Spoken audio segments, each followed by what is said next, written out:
জয় বাংলা। আমাদের অনর্থক ভয় নিয়ে আসছে, আমাদের জেল খাটাচ্ছে, অন্যায় ভাবে আমাদের জেল খাটাচ্ছে। আমরা কিছু অন্যায় করিনি। আমরা মেয়েরা অন্যায় করতে পারি? আমরা তো মেয়েরা অন্যায় করতে পারি না।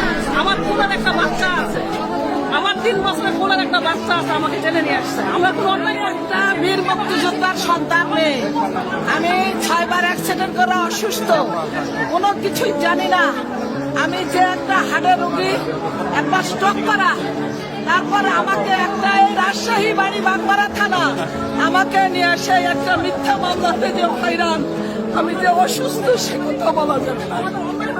অন্যায়ভাবে আমাদেরকে শাস্তি দেওয়া হচ্ছে, এগুলো করা আমাদের হয়রানি করা হচ্ছে। মিথ্যা মামলায় আমাদের অ্যারেস্ট করে নিয়ে আসছে। মিথ্যা মামলায় আমাদের নারীদেরকে হয়রানি করা হচ্ছে। কেন?